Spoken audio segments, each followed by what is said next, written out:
de volta para mais um capítulo de O Pequeno Príncipe. Capítulo 22. Bom dia, disse o pequeno príncipe. Bom dia, disse o guarda-chaves. Guarda-chaves é uma profissão que eu não sei se ainda existe, como é que funciona, porque hoje tudo é informatizado, mas era aquela cabinezinha que existia na beira dos trilhos, que quando o trem passava, aquele funcionário tinha que mexer na alavanca, na chave então, não é? Para o trem seguir determinada direção, conforme ele mudava o trilho de local, né? Dava uma direção assim, uma direção assada. Então, era isso que se chamava guarda-chave. O que você faz aqui? Perguntou o pequeno príncipe. Faço a triagem dos passageiros em grupos de 1000, disse o guarda-chaves. Eu despacho os trens que os levam ora para a direita, ora para a esquerda.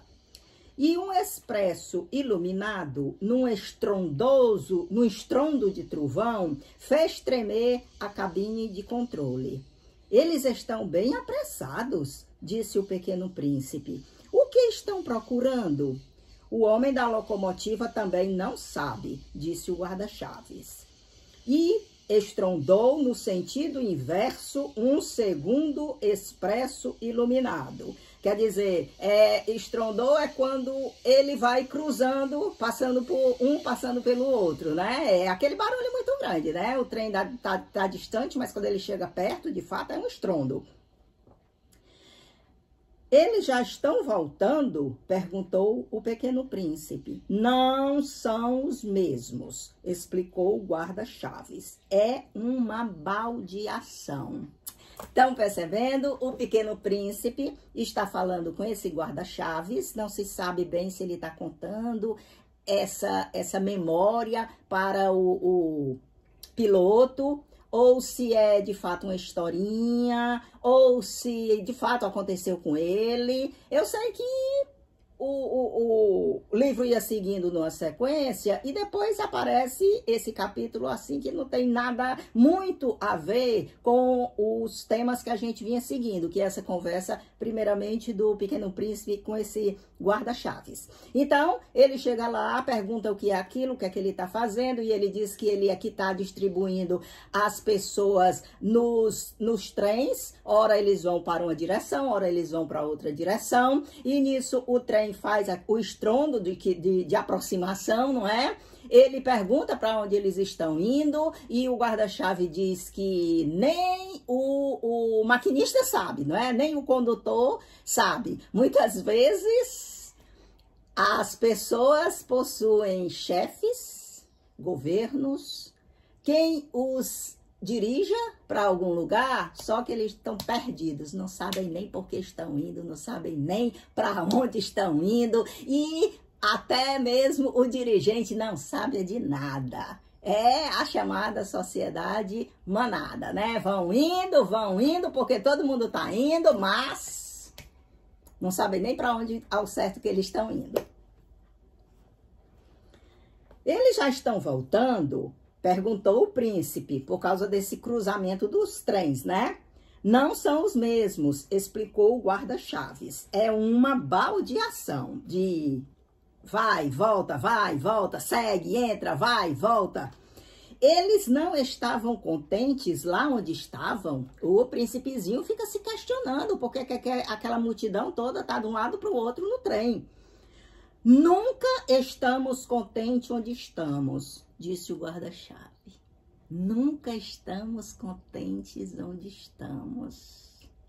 Será que o nosso adormecimento é tão grave a esse ponto da gente estar eternamente insatisfeito de como está vivendo naquele determinado momento? E estrondou o trovão de um terceiro expresso iluminado. Eles seguem os primeiros passageiros? Perguntou o pequeno príncipe, só fazendo pergunta. Eles não seguem nada. Eles não seguem nada, ou seja, eles estão inconscientes, não sabem nem por que estão seguindo para um lado para o outro. Disse o guarda-chaves, eles dormem lá dentro ou então bocejam. Significando o quê? Eles não sabem para onde vão, o maquinista também não sabe para onde os está carregando e eles estão dormindo ou então bocejando lá dentro. Ou que significa dizer que estamos levando a vida no maior tédio, sem nenhum objetivo, sem nenhuma convicção, indo porque estamos, e vamos, todo mundo no mesmo embalo. Só as crianças esmagam o nariz na janela. Os adultos dormem ou bocejam, se entediam, mas as crianças esmagam o nariz na janela, ou seja, estão vendo, olhando para o lado de fora, curtindo aquela viagem, aproveitando tudo que elas estão vendo e se esmagam o nariz na janela. A gente sabe bem como é isso, porque eu acho que todo mundo um dia já esmagou o nariz na janela olhando para o outro lado. Ficou tão entretido, tão absorvido com a paisagem, que encostou o nariz achatando. Isso é mesmo bem comum de criança. Somente as crianças sabiam para onde estavam indo. Para onde é que uma criança vai? Para o lugar da alegria. A criança está sempre atenta a qualquer coisa que a deixe feliz, que a deixe alegre, que a deixe contente, que a faça rir. É o lugar da alegria, que pode ser em qualquer canto. É o lugar interno dela, não é um lugar externo. Somente elas sabiam para onde ir. Só as crianças sabem o que procuram. O que é que ela procura? A alegria. A felicidade, o bem-estar, a leveza, a criatividade, a brincadeira, o sorriso. Só as crianças sabem o que procuram, disse o Pequeno Príncipe.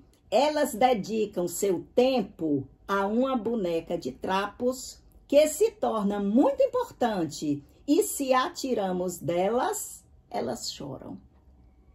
A criança é capaz de se dedicar a uma boneca e ela tem tal afeição pela boneca que ela se sente arrasada se essa boneca é tirada dela. E aí ela vai ao recurso máximo que ela tem de desespero, que é o choro. É a capacidade de doação, de entrega, de reconhecimento de um valor. Por isso que ela sabe para onde ela vai. E o adulto não sabe para onde vai, por isso fica entediado, dormindo ou bocejando, porque ele não sabe nem o que é que procura. A ele falta tudo, ele consome tudo e não sabe de nada. Tá sempre assim, à deriva, procurando alguma coisa. Elas, as crianças, têm sorte, disse o guarda-chaves, pelo fato delas saberem o que elas procuram e saberem para onde vão. Capítulo 23. Bom dia, disse o Pequeno Príncipe. Bom dia, disse o vendedor. No capítulo 22, ele estava com o guarda-chaves, agora é com o vendedor. Era um vendedor de pílulas aperfeiçoadas que saciavam a sede. Toma-se uma por semana e não se sente mais necessidade de beber água. Por que você vende essas pílulas? Perguntou o Pequeno Príncipe. O Pequeno Príncipe, sempre na eterna curiosidade dele, a curiosidade com intenções filosóficas. É uma grande economia de tempo, disse o vendedor. Os peritos fizeram os cálculos. Assim, se economizam 53 minutos por semana. E o que se faz com esses 53 minutos? Perguntou o príncipezinho. O vendedor respondeu, o que quiser. O pequeno príncipe pensou e depois disse: se eu tivesse 53 minutos para gastar, caminharia calmamente em direção a uma fonte. Olha o nosso vício em consumismo. A gente consome tudo. Tudo tem pronto para a gente consumir e trocar 6 por meia dúzia. A pessoa come ou compra uma pílula que vai saciar sua sede e isso vai lhe dar um tempo extra por semana de economia de 53 minutos. E o que é que ela vai fazer com 53 minutos? Olha aqui o que o príncipezinho disse. Ele iria calmamente até uma fonte. Ou seja, corta o seu modo de ser, de beber sua água, de saborear a água. Corta, porque você só vai tomar uma pílula e é uma semana sem ter necessidade de beber água. Então, por que tirar a pessoa do seu estado, da sua necessidade natural? Só pela ânsia do consumo, só pela propaganda que incute na gente necessidades mil. E a gente consome e o erro não está no consumo, o erro está na utilidade do que a gente está consumindo. Tem utilidade você deixar de beber água para comprar uma pílula, tomar uma pílula que vai lhe deixar uma semana sem tomar água e depois vai lhe dar 53 minutos de tempo extra?